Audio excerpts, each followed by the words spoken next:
Hello, greetings, good evening.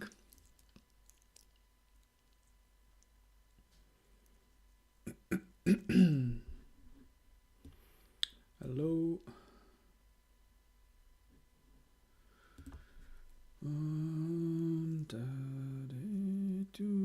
Tare tu re soha. Tare tu re soha. Tare tu re soha. Tare tu re soha. Tare tu re soha. Tare tu re soha. Tare tu re soha. Tare tu re so, tare tu re so, tare tu re so. Tare tu re so, tare tu re so, tare tu re so. Tare tu re so, tare tu re so. Tare tu re so. Tare tu re so. Tare tu re so, tare tu re so.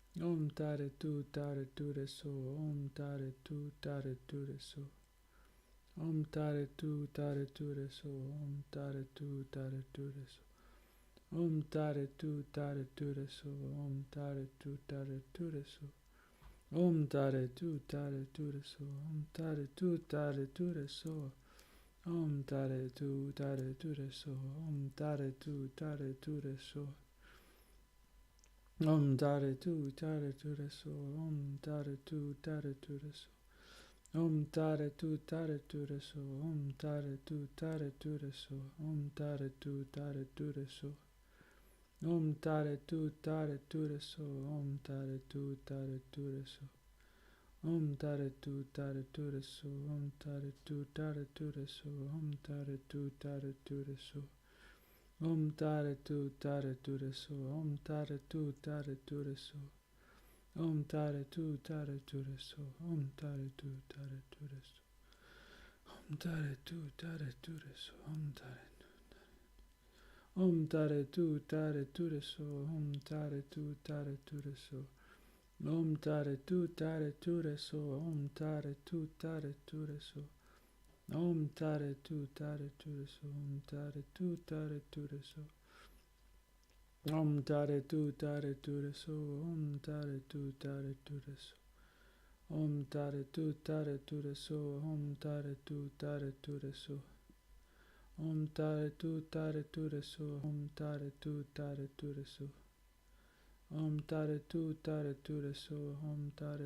tare tu re so. Tare tu re so, tare tu re so.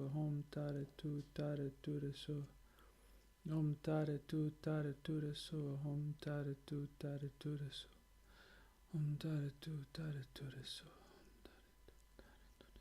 Tare tu re so, tare tu re so, tare tu re so. Tare tu re so, tare tu re so. Tare tu re so, tare tu re so, tare tu re so. Tare tu re so, tare tu re so. Tare tu re so, tare tu re so, tare tu re so.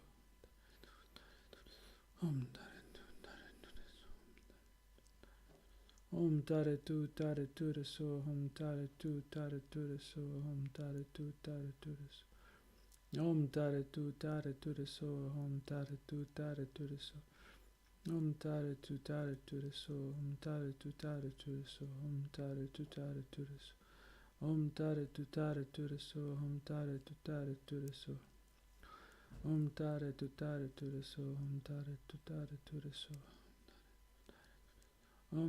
Tare tu re so, tare tu re so, tare tu re so. Tare tu re so, tare tu re so, tare tu re so. Tare tu re so, tare tu re so. Tare tu re so. Tare tu re so. Tare tu re so, tare tu re so, tare tu re so. Tare tu re so, tare tu re so, tare tu re so. Tare tu re so, ha.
Okay, good evening. I hope you are all well. Greetings.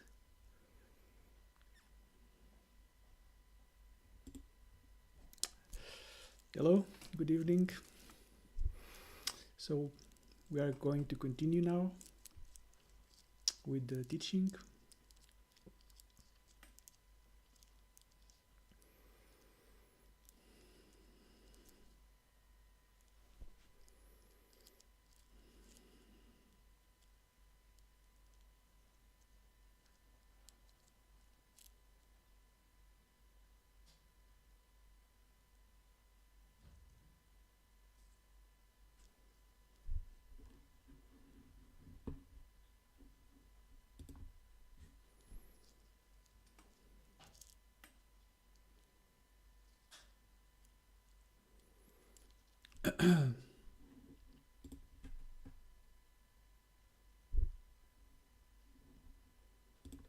Okay. So last time, what is happening with my camera? Hello, good evening.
Hi, hello, good evening.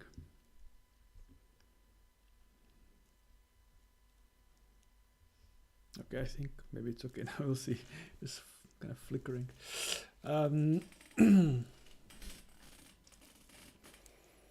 Okay, so let's continue.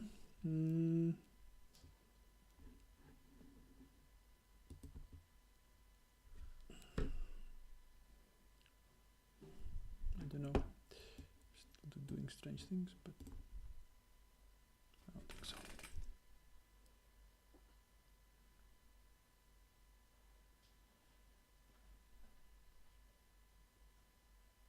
Okay, right, so let's continue.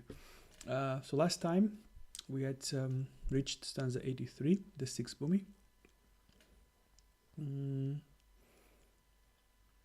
And now we are going very far in the text. We are going very far in the text, and we are going to the seventh bhumi, which is called Gone Far. Yeah, very funny. So as we saw last time, the sixth bhumi is that point of the path where there's the realization of the prajna paramita, the meaning of the realization of wisdom, and it's also the point where it is possible to enter into the cessation of nirvana. The door is there. The only thing that prevents the bodhisattva or the practitioner from entering into or from falling into the cessation of nirvana is the momentum, if you will, of the bodhicitta, of the aspiration prayer, the aspiration energy of bodhicitta, of compassion, that prevents falling into the cessation of nirvana at this point. So if the practitioner then, so up to this point, up to the sixth bhumi, the realization of the bodhisattva and the realization of the shravaka, of the arhat, is the same, more or less. So when we speak of the shravakayana and the mahayana, and we speak that the shravaka attains the state of arhat, the cessation of nirvana, but does not attain full Buddhahood. So this means the same.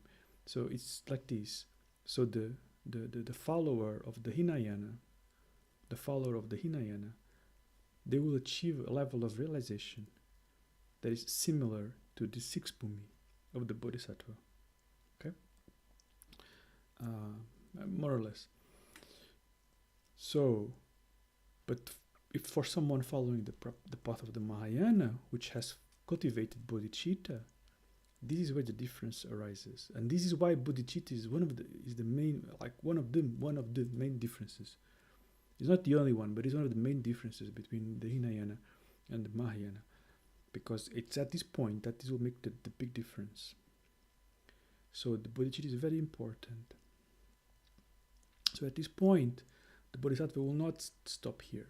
They will not take the door to nirvana. They will continue practice in their meditation, in their samadhi, and they will reach the seventh stage, the seventh bhumi, and the seventh bhumi is called Gone Far. Gone Far.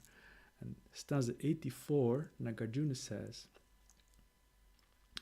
since the bodhisattva's web of brilliant light with its display reaches every point in their surroundings, and since they have crossed samsara's swampy ocean, they are called the ones who reach far. So since the bodhisattva's web of brilliant light with its display reaches every point in their surroundings, and since they have crossed samsara's swampy ocean, they are called the ones who reached far. So at this point, again, I'm giving a very brief explanation of the bhumis. I'm not going to go word by word on the verses of Nagarjuna. That would be too much.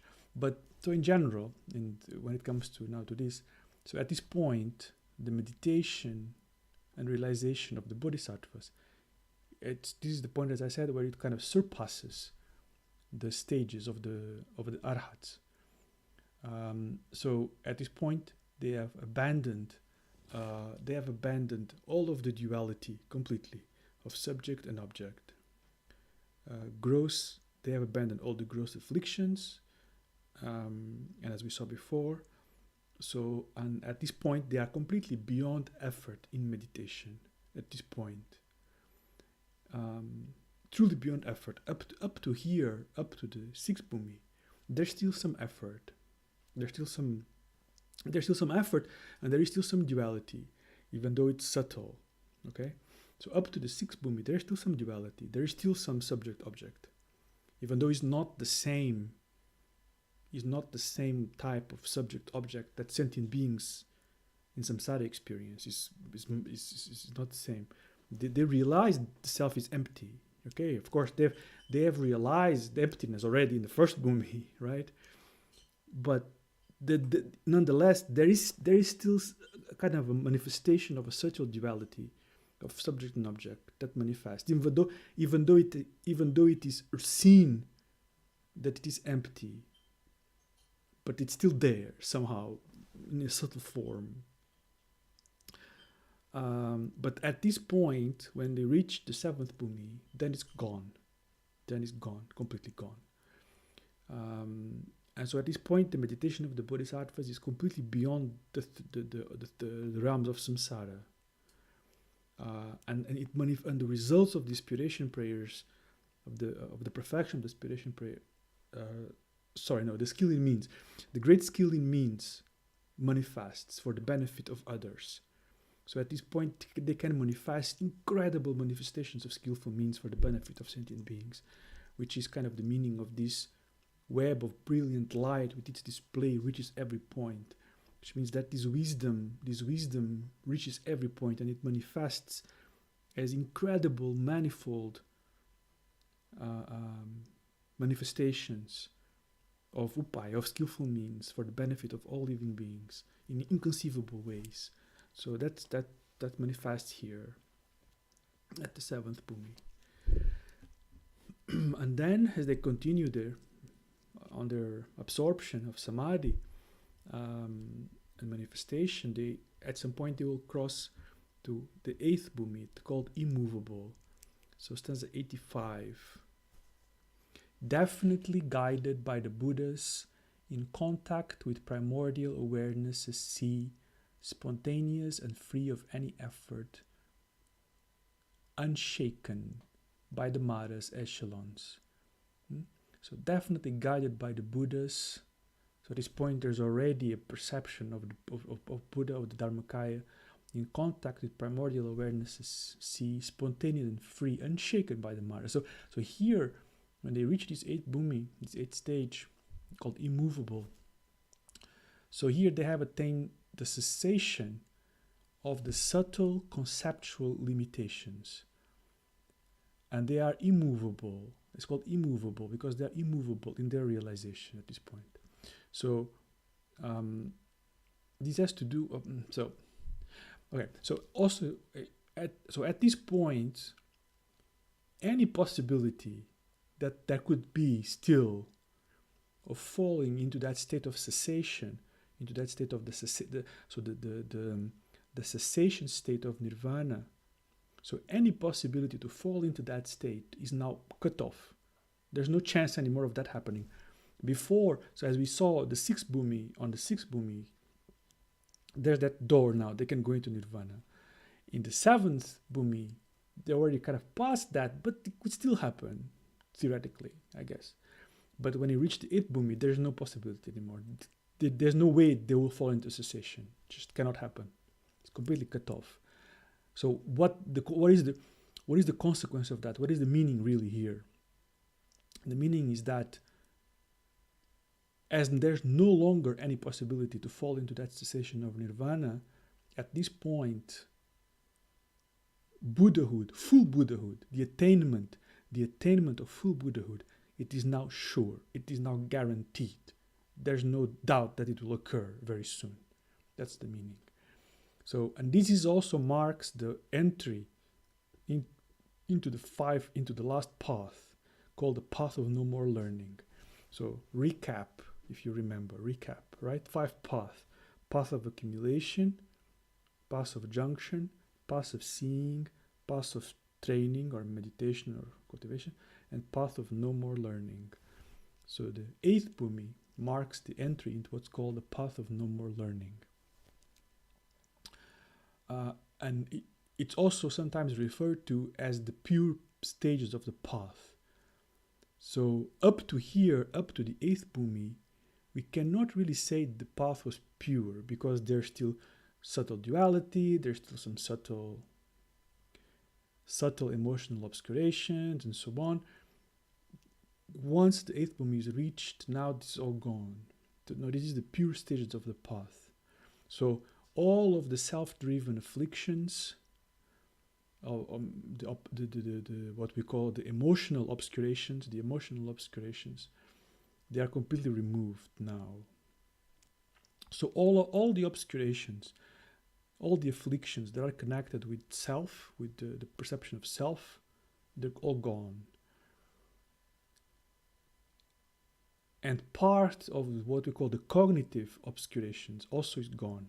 So there's only now some subtle cognitive obscurations remaining at this point. So there is still not the omniscience of a Buddha. There is still some subtle cognitive veil that's left. It's the only thing. So on this last little bit of the path of the pure stages of the path, so the last little veil, cognitive veil, is now removed. Okay. So very brief explanation. That's the meaning here.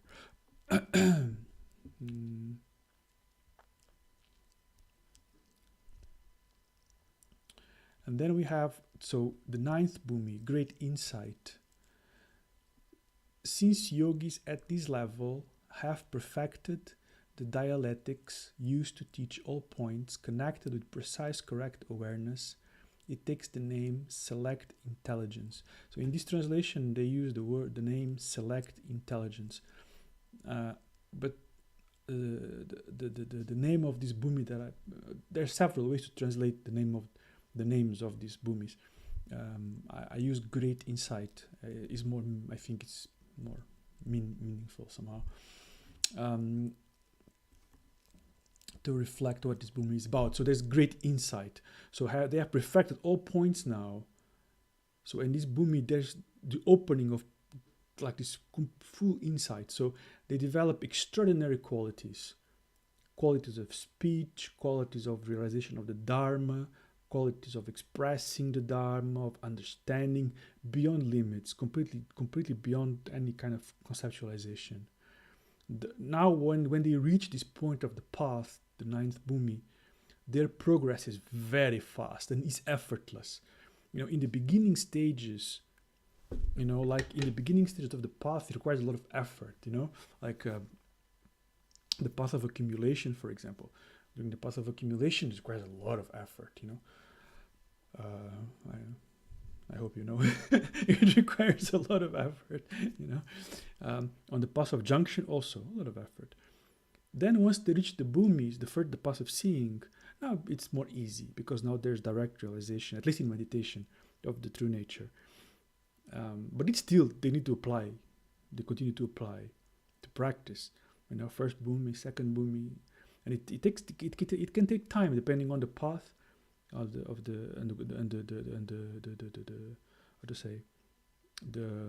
strength of the bodhicitta of the practitioner can vary. I'm not going into that now, but it can vary. So they go from bhumi to bhumi like this. But once they reach these final stages, 8th bhumi, 9th bhumi, now it goes very fast. And it's no effort at all. It's just like automatic now. Now they are in that samadhi and it's just happening. It's just happening. It's just happening. It's just going. There's no effort anymore. And it develops very quickly. Unfolding, just unfolding. There's no way back anymore, Like this, that's the meaning here. And they manifest the paramita of all strength, of all powers. This great capacity. It starts the paramita of a great capacity manifests here. And then finally, the last one, the 10th bhumi, called Cloud of Dharma. It says, the body at this point is made of primordial awareness. It is equal to an unpolluted sky. The vigilance afforded by the Buddhas forms the cloud of Dharma everywhere. So the body at this point is made of primordial awareness. It is equal to an unpolluted, is equal to the blue, to free sky. So here, in this stage of the 10th bhumi, the final stage, finally, the last leftover traces of the most subtle cognitive veils are eliminated. And the bodhisattvas become like an immense cloud of perfect Dharma. That's the meaning, cloud of Dharma. The bodhisattvas become like an immense cloud of perfect Dharma, benefiting beings in imaginable ways.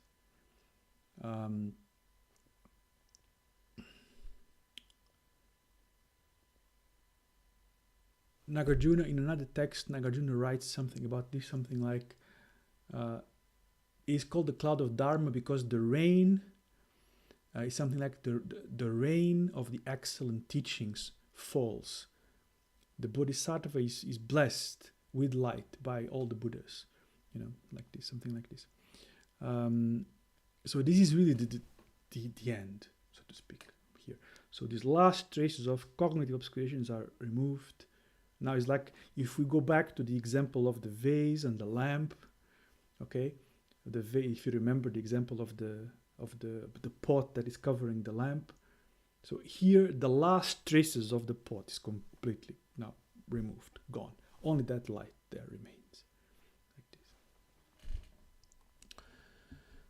So these are the 10 bhumis.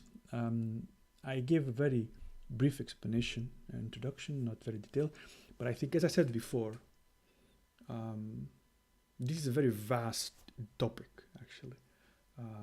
The explanation of the bhumis is something that is extremely detailed, vast, extensive, and it's probably a topic for study and teaching in a different context. But it is very useful to have a general idea, to have a general understanding of the 5 paths and the 10 bhumis. When we come to, like, Dzogchen, for example, or Vajrayāna, the way to explain the stages of the path is different. I'm not going to go into that now, but depending, like from the point of view of the Tantras, for example, the stages are explained in terms of what we call the 4 levels of the Vidyadhara. There's only 4 stages, basically. And when we come, for example, in Dzogchen, to the path of cutting through, for example, is also 4 stages, 4 levels. But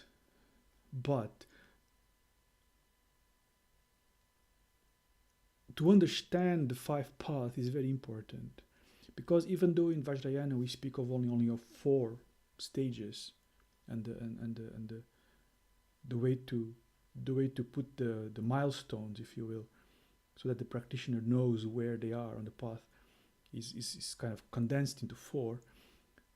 But they can be mapped to these 5 paths. Okay, so if you understand the 5 paths, then when we study the 4 stages of the Vidyadhara, or the 4 stages of cutting through, for example, then you can see how they map to this, and it becomes very useful, very important. So this is the kind of general education that I keep talking about, like foundational Buddhist education that is very helpful for a practitioner to understand. What is your path? Where are you? Where are you? What's your journey? What's the map of your journey? This is very important to understand. So we start with the general understanding of the 5 paths, and then later, slowly, we can kind of go deeper and learn more deep about each one, like this. But as an introduction, I think this is enough.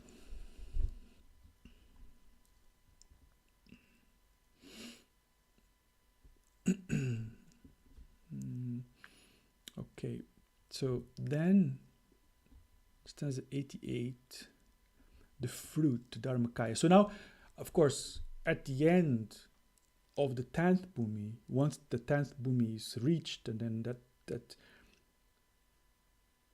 that last veil is cleared, then is the result. That's Buddhahood, complete awakening. The Dharmakaya. So that's stanza 88, the fruit of Buddhahood, the Dharmakaya. So the stanza says, the ground of the qualities of Buddhas, the fruits of training fully held in hand, the transformation, when perfectly completed, is given Dharmakaya as its name. So here he's speaking about the transformation. So the fruits of training fully held in hand. So after traversing all the stages, abandoning all of the defilements and obscurations that need to be abandoned, realizing all that needs to be realized, then at the end, by applying what's called Vajra-like samadhi, which is the type of samadhi that the Bodhisattva applies at the end of the path. It's called Vajra-like Samadhi. By applying the Vajra-like Samadhi at the end, the Alaya Vijnana, so the Alaya Vijnana is totally destroyed, as we kind of spoke in the beginning, right? So the Alaya Vijnana now is completely destroyed at this point, which means that all the latent tendencies, all the habitual tendencies, all the seeds, and the ignorance also, that afflicted aspect of the alaya, this ignorance, is completely removed without any trace left permanently. So this is the moment of the final, what's called the final change of state. Nagarjuna here uses the word transformation, but it's kind of, we can say it's like a change of state, where the fully manifested Dharmakaya now manifests, shines forth, unlimited, unconditioned. It speaks of transformation or change of state because of the aggregate of form, what before was the aggregate of, so in terms of the 5 aggregates, right? So the aggregate of form, what before for a sentient being is the aggregate of form, so the aggregate of form, which includes the objects of the 5 senses plus the 5 senses.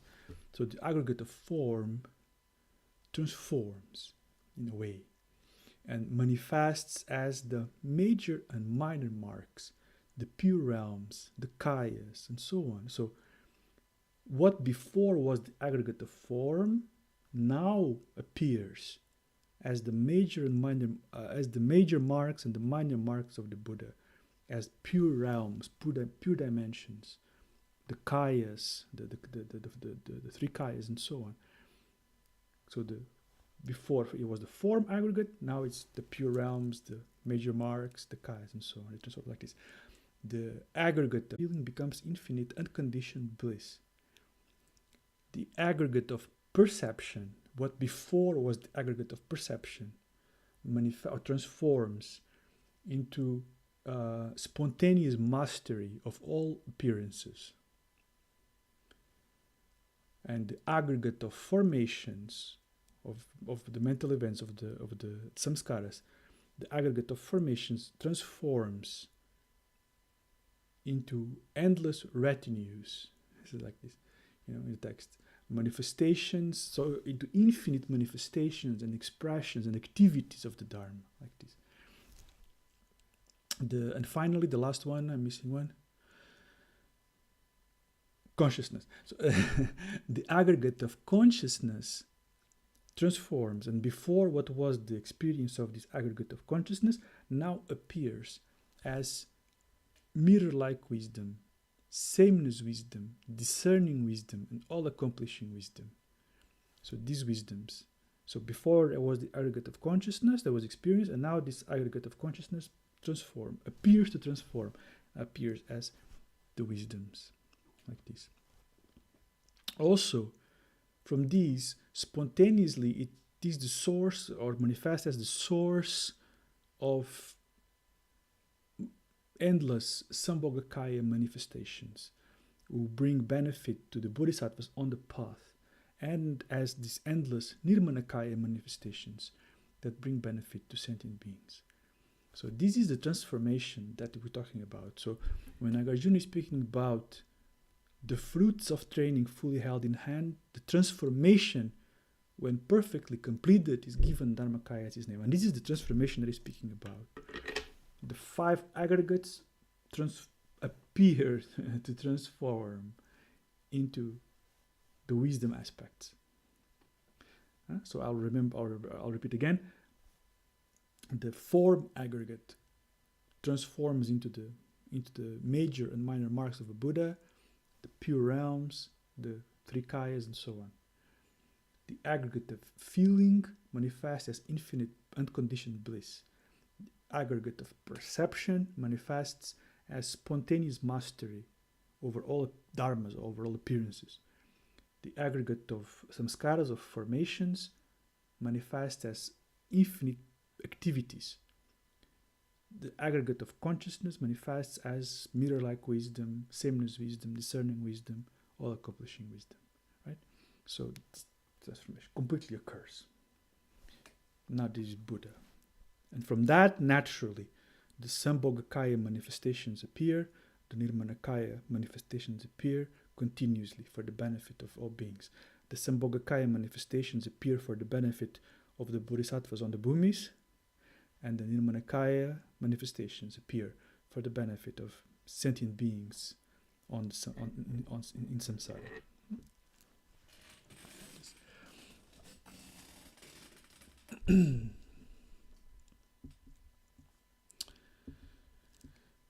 Then stanza 89. So we are still on the result here. So 89. Samsara's tendencies are ponderable.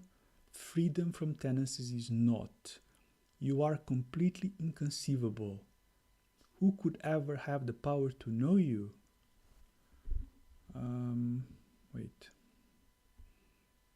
Beyond the pale. Yeah, okay. So 89 and 90, I will teach them together. So 89 and 90. So samsara's tendencies are ponderable. Freedom from tendencies is not. You are completely inconceivable. Who could ever have the power to know you? Beyond the pale of speech entirely, and not an object that the senses' powers grasp. Realizing you takes the mind's awareness. I bow in praise of all that you embrace. It's beautiful. It's like this stanza is so beautiful. I'm going to repeat. Samsara's tendencies are ponderable. Freedom from tendencies is not. You are completely inconceivable. So when Nagarjuna here says you are completely inconceivable, he's not talking about you. Okay? And this is a theme that I keep trying to come back to once in a while to correct something that I feel is often very misunderstood. So when Nagarjuna here says, you are completely inconceivable, he's not talking about you. He's talking about the Dharmadhatu, the ground. That's the you that he's talking about. Remember, the name of the text, praises to the Dharmadhatu. Okay?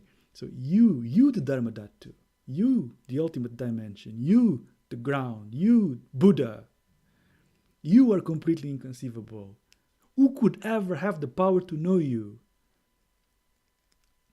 Nobody can know you. No self can know you. Beyond speech entirely. It is not an object that the sense powers can grasp. Stanza 90. Beyond the pale of speech entirely. And not an object that the senses powers grasp. So it's something that cannot be explained. It is not an object. It is not an object to be perceived by the senses or by the mind even. Realizing you takes the mind's awareness. In order to realize you, the ultimate, the Dharmadhatu, only pure awareness can do that. The self cannot do it. The mind cannot do it. Conceptual mind cannot do it. Only this pure awareness, primordial wisdom, can do it. Realizing you takes the mind's awareness. I bow in praise of all that you embrace. So I bow in praise of all that you embrace is again repeating what I've been saying repeatedly, that you should not, when we say that all sentient beings have the element inside them, this is just a way of talking. Or when we say you are the Buddha, this is just a way of talking. It's not really true. Not in this limited sense. Because as Nagarjuna is saying here, the Dharmadhatu embraces everything. Even self, even the sense of self, even the sense of I, me, consciousness, all that is embraced by the Dharmadhatu. So when we say that the element is within, this is relative speech. The element is within, is without, is inside, outside, is neither inside nor outside. It is just all pervasive, and there's nothing that is not the Dharmadhatu. That's basically what he's saying. I bow in praise of all that you embrace, which is everything. Okay? Everything. There is nothing but the Dharmadhatu. So this Dharmakaya, which is when we speak of the realization, which is now what is being explained here, the result, so Buddhahood, we should not speak about the element anymore, right? So the element, we speak about the element when it's still covered by the defilement. Once it's released, so to speak, now we speak of the Dharmakaya. So this Dharmakaya is this final realization beyond concept that Nagarjuna is speaking about here. So when he's speaking about samsara's tendencies are ponderable. So the phenomenon of samsara, what is that? What is this phenomenon of samsara? The phenomenon of samsara are these latent tendencies.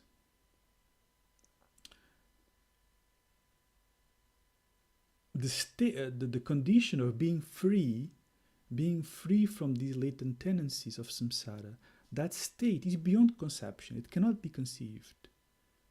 Because, let me repeat, being free from samsara, which is being free from the latent tendencies, that state cannot be conceived. Because you understand, conceptions are themselves part of samsara. Conceptions are themselves part of the latent tendencies. Do you understand? That's why being free from samsara, being free from latent tendencies cannot be conceived. Because the conceptions themselves are part of samsara. Do you understand? It is totally outside the realm of speech because of this also. Because there's no words, there's no sounds. You can say what it is. Because again, words is also part of this limited samsaric mind. The domain of samsara, we can say in short, is like the domain of the five aggregates. The five aggregates, the 8 consciousnesses and their objects, as we explained before. And together, so we can speak of samsara in a general term by understanding the 5 aggregates, the 8 consciousnesses, the 12 links of interdependent arising. So this is, grossly speaking, we can say that's what samsara is. The Dharmakaya, however, cannot be expressed by any thought, concepts, or words, as I already said, because all that is samsara. It also cannot be known as an object, because it's just what is. Everything that is known as an object is part of this duality, which is samsara, but the Dharmakaya is just what is. So it is not an object that can be known in any dualistic sense. So how can it be realized? So that's what it says there. Only this self-awareness, only this primordial awareness can know that. Okay? That's the very nature of reality. The very nature of reality, the most fundamental nature of reality. That is what is talking about here. And that, of course, permeates, it's what is, So that's that Nagarjuna is bowing down and praising. Because that's it, that's it. This is the goal. What else do you want to get?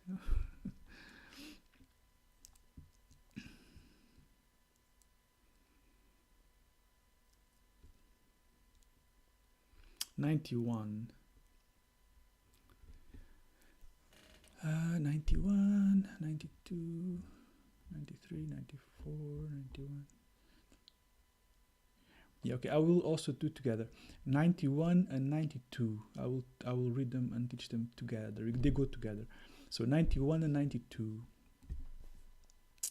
The illustrious heirs of the Buddhas by following the path step by step with the primordial awareness that attends the cloud of Dharma, can see emptiness, the pure mode of being.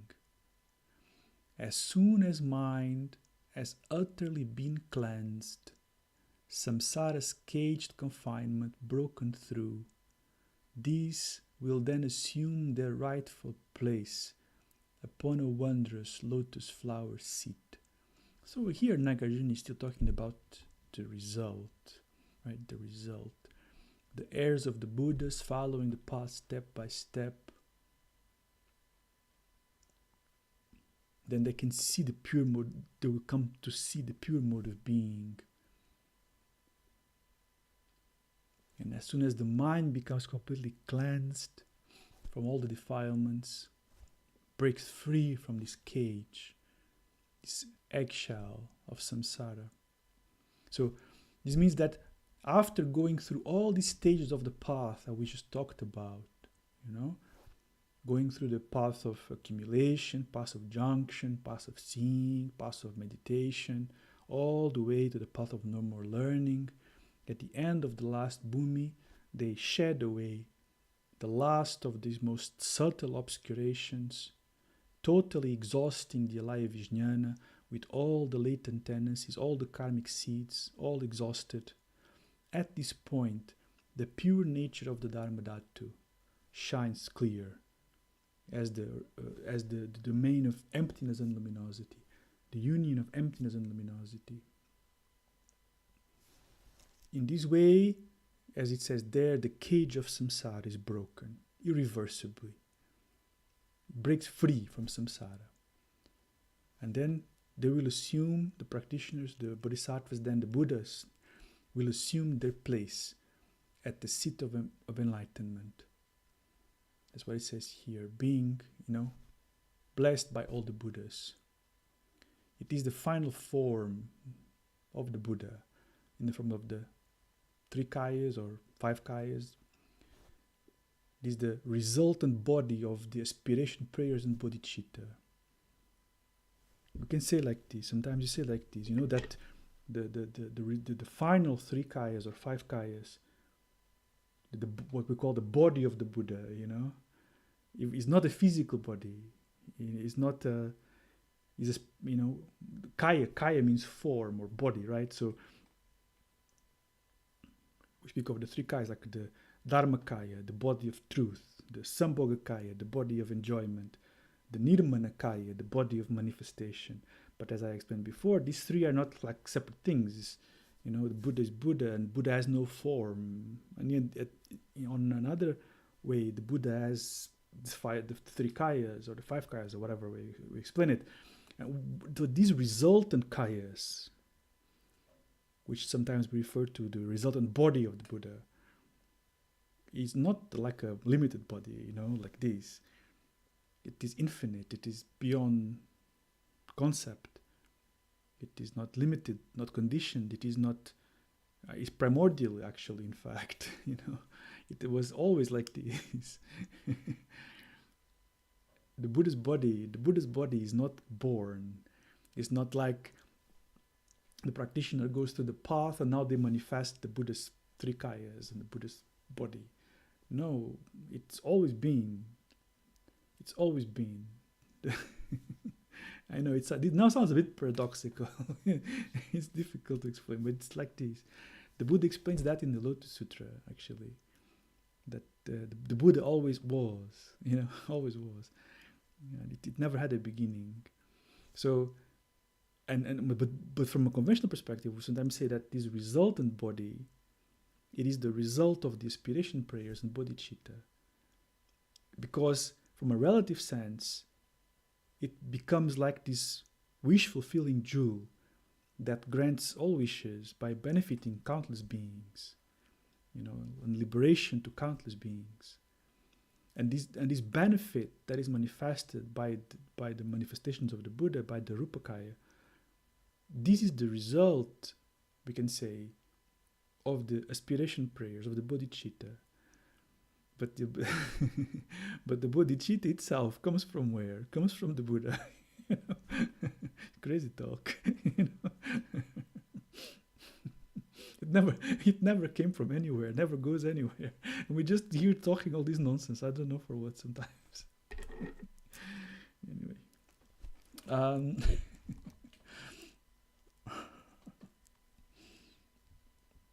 Well, this is Buddha talk, you understand? It's always the Buddha talking. It's always the Buddha talking. There's no other talking. It's always the Buddha talking, all the time.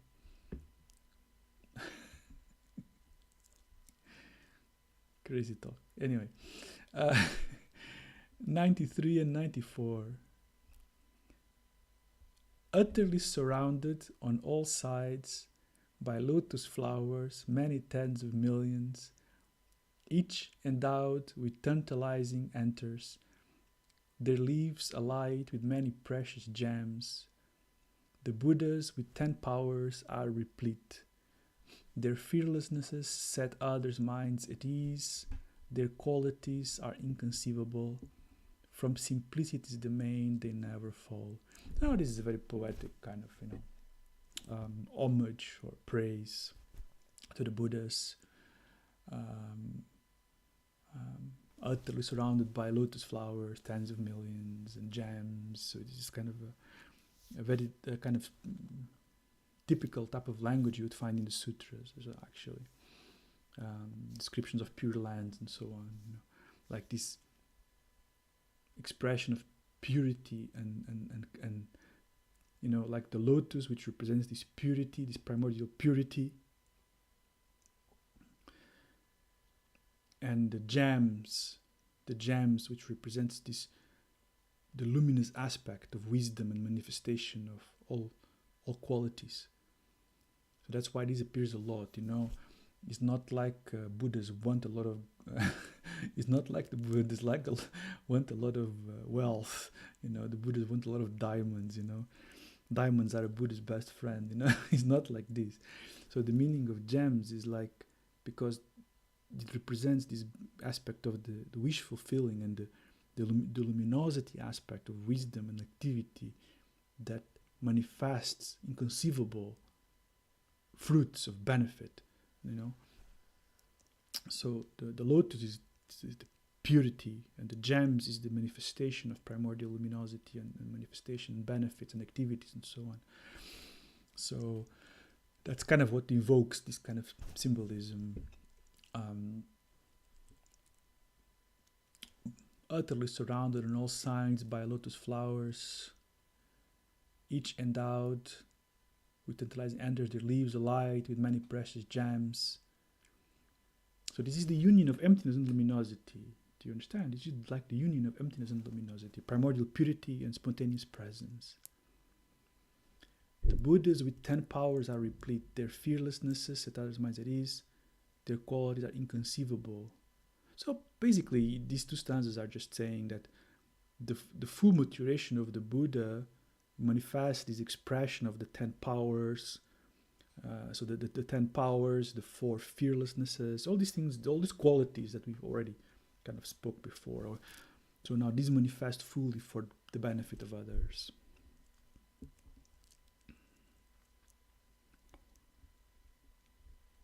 $95.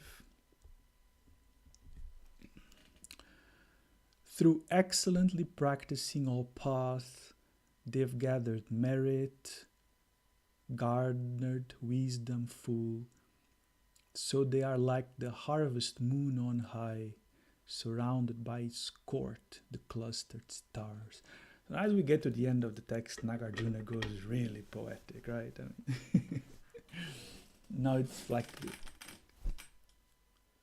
the full praise, you know, the full praise to the Dharmadhatu, the full praise to the Buddha, with all this poetic invocation of all these symbols of purity and wisdom.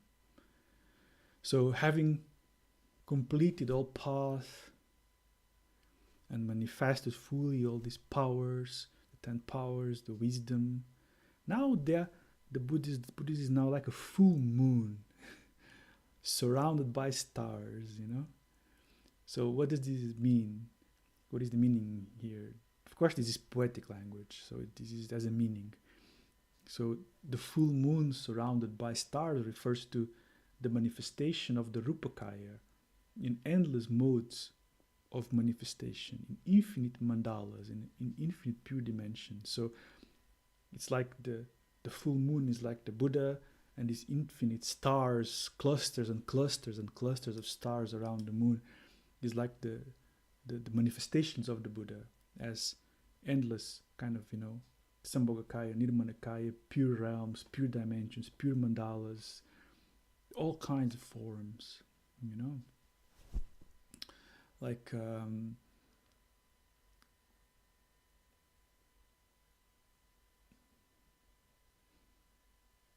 for example, if we speak, for example, of, like the main tantric cycles, for example, where we speak about the mandalas of these high tantric deities, like the mandalas of like Vajra, Chakra Samvara, Kala Chakra, these like high tantric deity mandalas. This is the Buddha. The Buddha manifests like these infinite mandalas. The mandala of Kala Chakra, with the central deity and all the retinue and so on, the palace, the mandala of Vajra. It's all the manifestations of the Buddha, of Buddha Shakyamuni in this case, because this is the realm of Buddha Shakyamuni. These are all manifestations of Buddha Shakyamuni, actually, all of them. Like this is really how it should understand. It's all manifestations of Buddha Shakyamuni, all of it.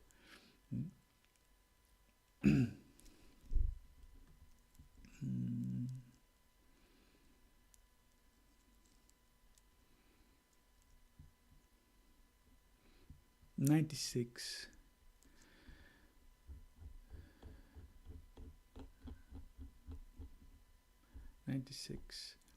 With a hand like the sun, Buddha holds a flawless gem with light ablaze. With these, the enlightened one empowers the most senior heirs. This Abhisheka, greatest of them all.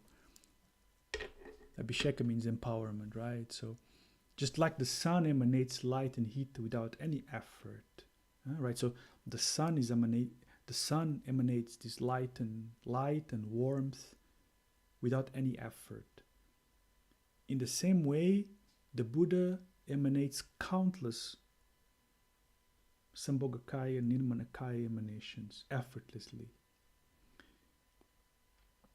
And in particular, the most important activity is to empower their most senior heirs, the highest bodhisattvas, with the prophecy and request to manifest full Buddhahood for the benefit of all.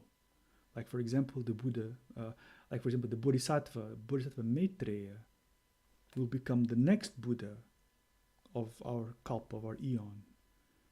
It is always like this.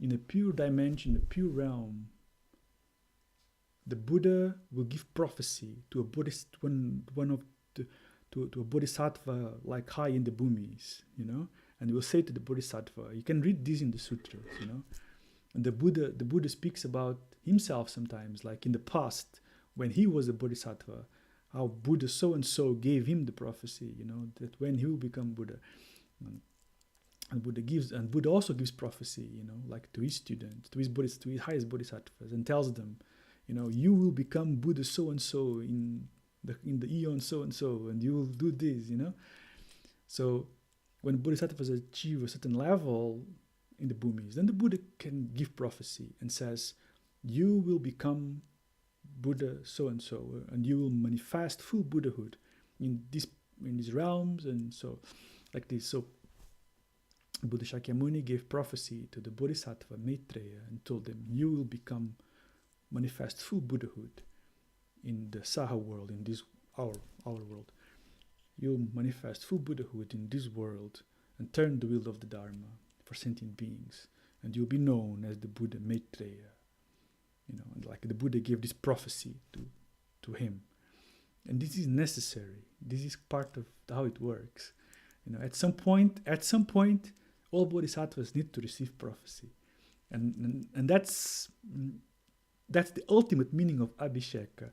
If you really want, maybe that's not for now, because that's more kind of tantric stuff. But if you want to really one day understand really what the meaning of abhisheka really is kind of that. It's kind of giving this kind of crown, like enthronement. You will become king. You will become Buddha. And to give this empowerment, this abhisheka, this is one of the crucial roles of a Buddha. The Buddha gives this empowerment to a bodhisattva. You will become Buddha. Like this. And this is connected with Vajrayāna empowerment, actually. It's related. But anyway, that's not for now.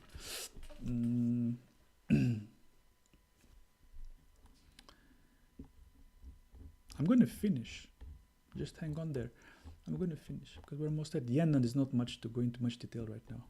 And then on Sunday we can do some review, some Q&A, and I'll do a bit more freestyle. Maybe go back to the meditation. Maybe on Sunday we can go back to the meditation section and do some practical things. I'll finish the text today. So 97 and 98. The mighty yogis living on this plane look with God-like eyes on worldly beings, inferior because of mental blindness, whom suffering can frighten and distract. And having seen them, light rays from their bodies shine without the slightest strain at all, and open up the gates there are for all who wander in their own confusion's dark. So the mighty yogis living on this plane look with godlike eyes on worldly beings that are inferior because of ignorance, mental blindness, whom suffering. So the mighty yogis that live on this plane of existence, of samsara, look with godlike eyes on the worldly beings which are inferior because of ignorance, and that suffer very much and are very frightful and distracted by suffering. And having seen them, light rays from their bodies shine without the slightest strain at all, and open up the gates that are for all who wander in their confusion. So this is referring to Nirmanakaya manifestation. So Buddhism manifests countless Nirmanakaya forms to the impure realms, like the human realm and so on. And by manifesting these Nirmanakaya forms on the human realm and the impure realms, they manifest as mighty yogis, he calls it, like rishis, like fully awakened, enlightened beings that manifest as a human body, like this, for the benefit of human beings, and through this powerful wisdom of the Buddha, they manifest. It's like a light that opens the gates for freedom. That's kind of the meaning of it. It's very poetic here, and there's a lot more we could go here, but maybe not right now. But just that general meaning of these two stanzas is the Nirmanakaya's manifestations that illuminate the darkness of ignorance fundamentally, show the path.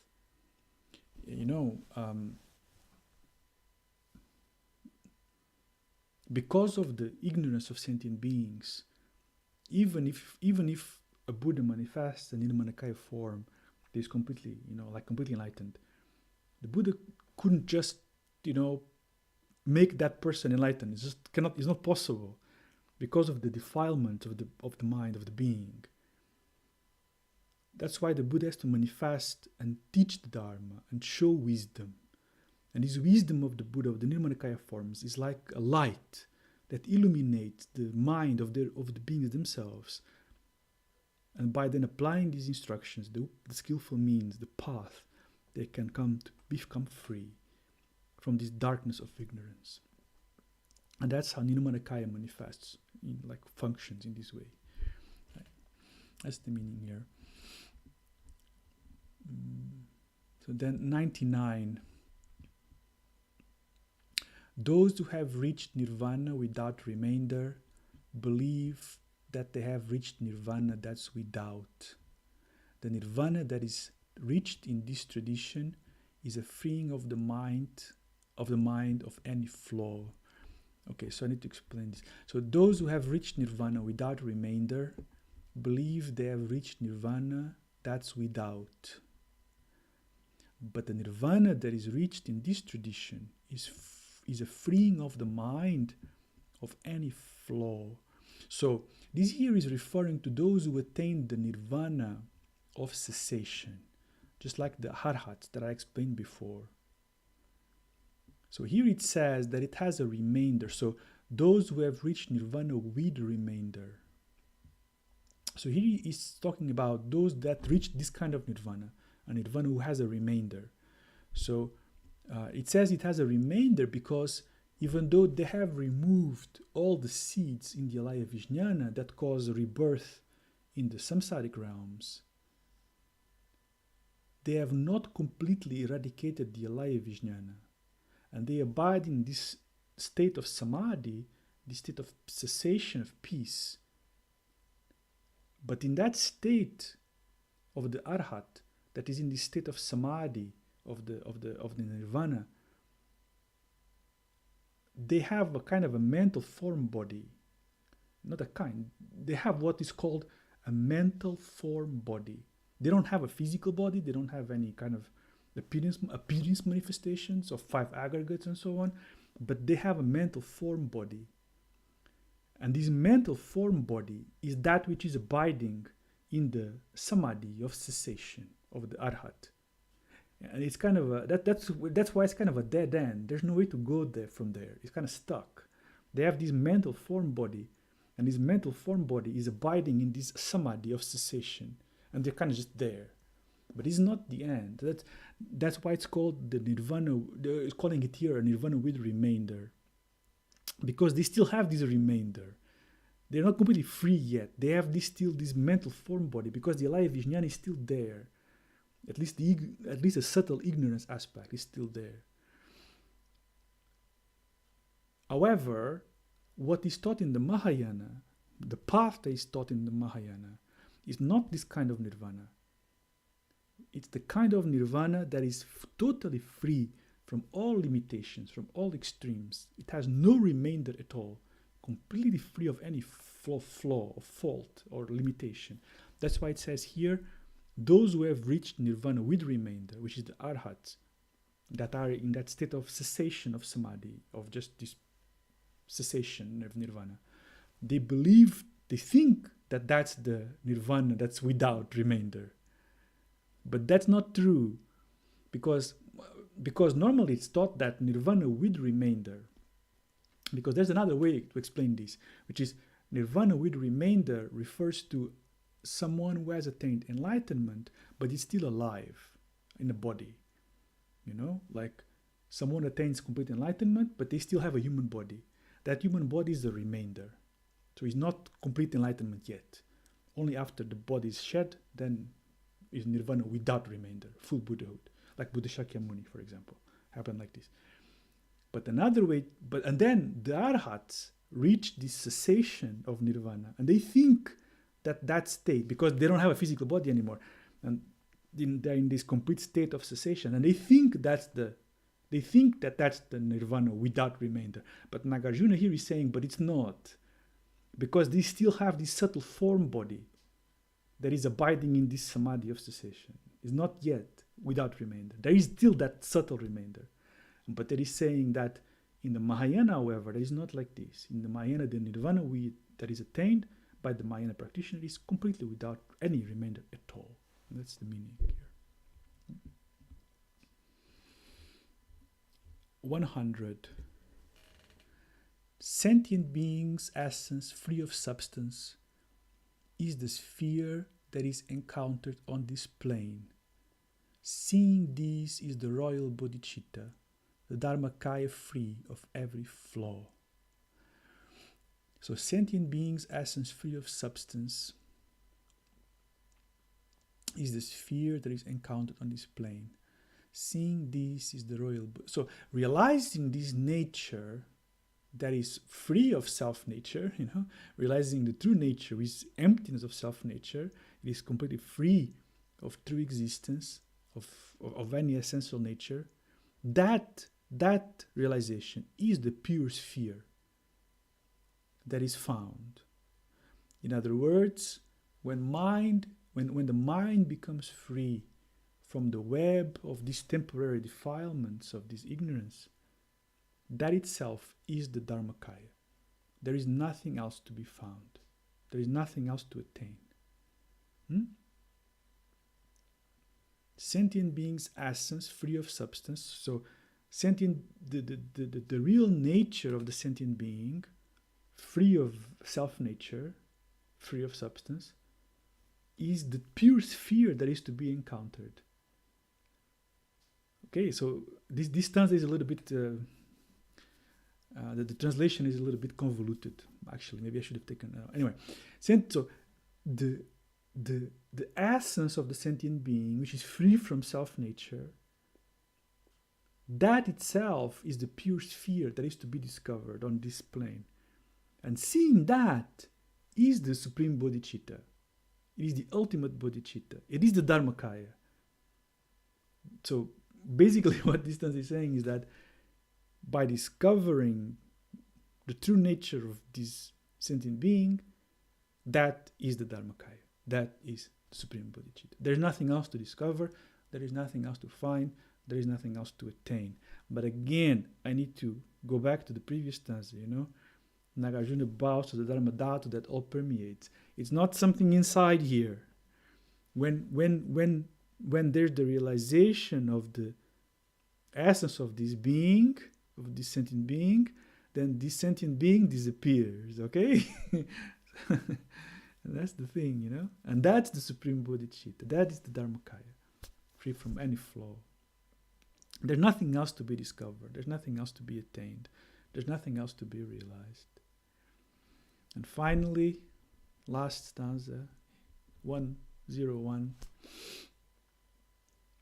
When the Dharmakaya is seen in all its purity, this is transformation, wisdom see, and from its depth a wells of precious jewels fulfill beings' needs as they have always wished. There's not much to say on this stanza. I think this stanza speaks for itself, is the conclusion. It's sort of the summary of these previous stanzas we just spoke about. So it speaks about the transformation, which I already explained, that manifests this complete wisdom, the 5 aggregates manifesting into all these wisdoms and kayas and so on. And from this, a depth of precious jewels, which again manifests this capacity to bring in infinite benefit, naturally, spontaneously, manifesting like this, to benefit all of beings that are still trapped in ignorance. You see, everything is Buddha. I think maybe to end this text, I will say this about this stanza. Everything is Buddha. Your body, your mind, the computer screen, the chair, the table, the walls, the house, the cars, the planes, the clouds. Everything is Buddha. Everything is Nirmanakaya. Everything is Nirmanakaya. The suffering, the pain, the ignorance. Everything is manifesting this process of awakening. The process of awakening is ever present, ever manifesting. Because the Buddhas never stop manifesting Nirmanakaya. Everything that is manifesting is Nirmanakaya all the time. And that's really the kind of great conclusion here at the end of this text.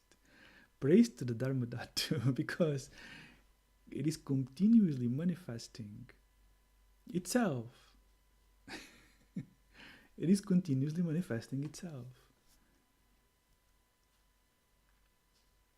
Everything that is present is the Dharmadhatu manifesting itself right now. And the whole path that we seem to traverse, to learn, to study, it is a discovery of the nature of what is appearing in the current moment of experience. But this is not a philosophical matter. This is a truth matter. This is a profoundly spiritual matter, that everything that is manifesting each moment is the Dharmadhatu manifesting itself, showing itself. It is the Buddha showing itself to you. You, yourself, is the Buddha. I'm becoming really crazy talk now. You yourself is the Buddha manifesting itself to you so that you recognize yourself. Okay, a bit much crazy. But this is true. This is truth, though. This is truth. And that's what Nagarjuna is saying here. This wisdom sea is like an ocean of precious jewels that is unceasingly manifesting. There is nothing but the Dharmadhatu. Remember, when we've been now through the whole text, at least if one thing should be clear by now, is that there is nothing other than just think about this for a second. There is nothing but the Dharmadhatu ever. There never was, there never will be, at any level, at any dimension, relative or absolute. There will never be anything else other than the Dharmadhatu. Just gotta process that for a moment. Process that for a moment. So this whole part of this journey, it is an unveiling. You see, it is an unveiling, and that is why in this text it speaks so many times of veils. Veils. Things like all these metaphors of things hidden. In reality, there's nothing hidden, but it seems that is hidden to us because we're not seeing. You know, it's like an illusionist trick. You know, like one of those tricks where they take with one hand and they show with the other, and it appeared here. We're just not looking closely enough. It's there. It's always been there. Take the coin with one hand and then it disappears and then appears here. The coin has always been there. You're just not looking closely enough. It's the same. There's nothing but the Dharmadhatu. There never was. All we need to learn is what that means and how to recognize that experientially. That's it. That's basically what this whole thing is saying. But even though maybe now it makes some... Maybe now when I speak like this, hopefully it doesn't sound like something completely crazy to you.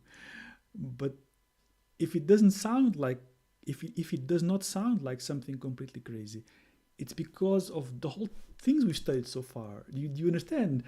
That's how it seems a bit paradoxical, and that's how this path works somehow, There's nothing else to know other than this, but somehow we have to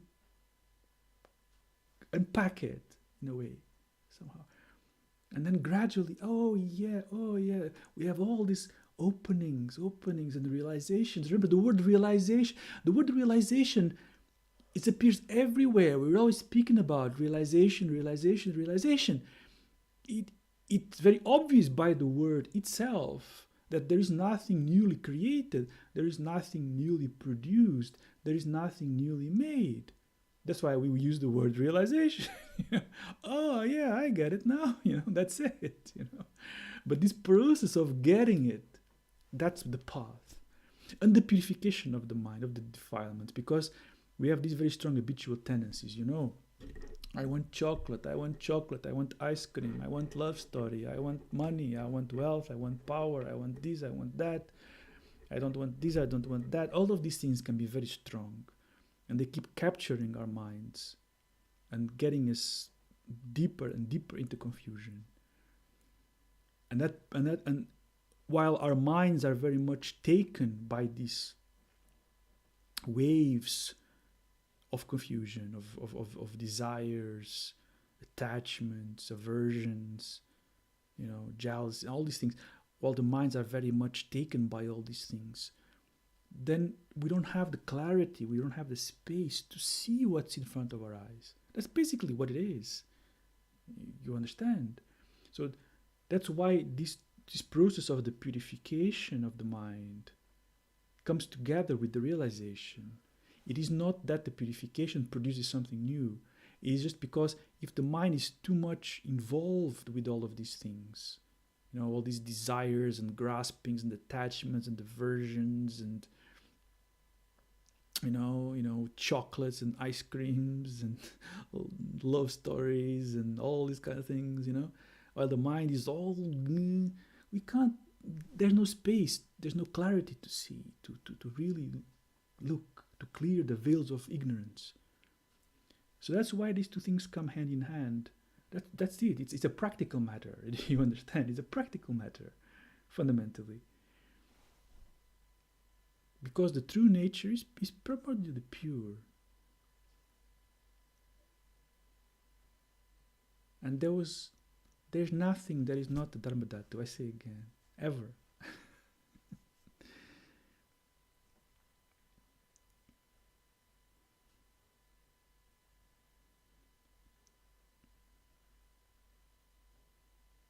Buddha nature, Buddha mind is ever present.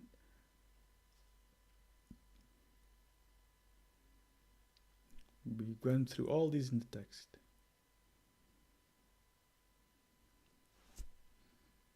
So,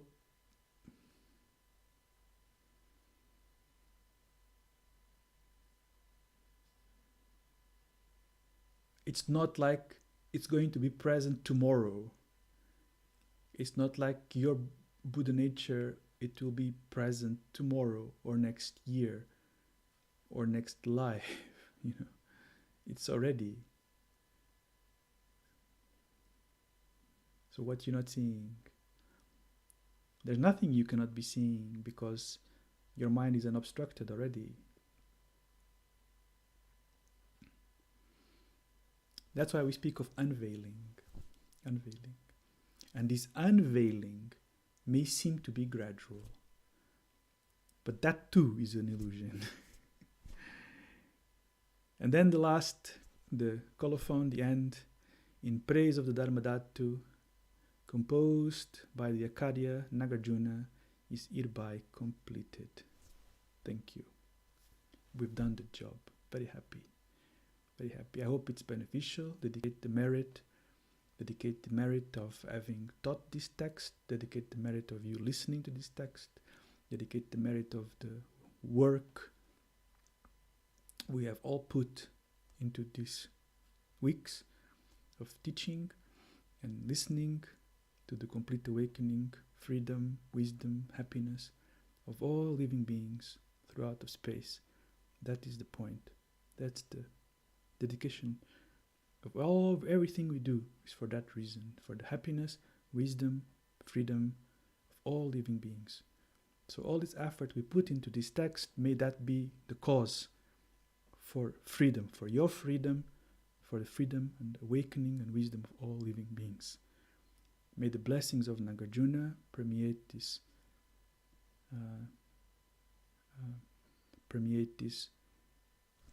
expression of this teaching, because I don't have any blessings to give, but Nagarjuna has many blessings to give. Maybe some can fall, And like this, we ask Nagarjuna for his blessings, like this. So I think I spoke already a lot. It's enough. Do you have any questions?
No questions. If there's no questions, we finished. And then on Sunday, we can meet on Sunday and we can do some review and maybe some practical part of the meditation, questions and answers that you may have, and so on.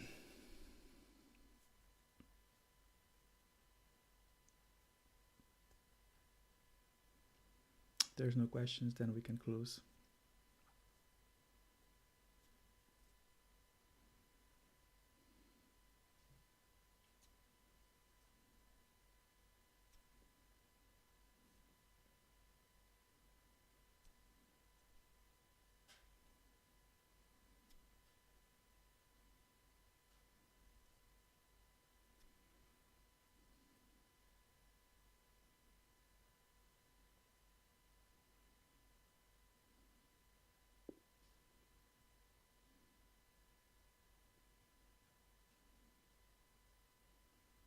Then have a good evening, and I will see you Sunday afternoon.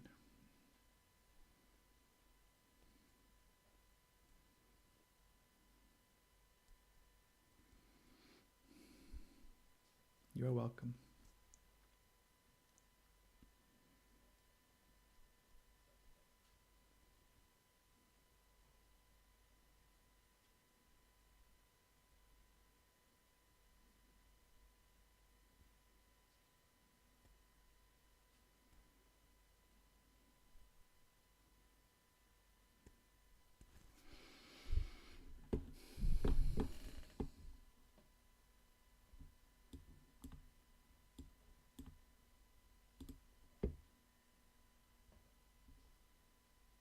Okay, good night then.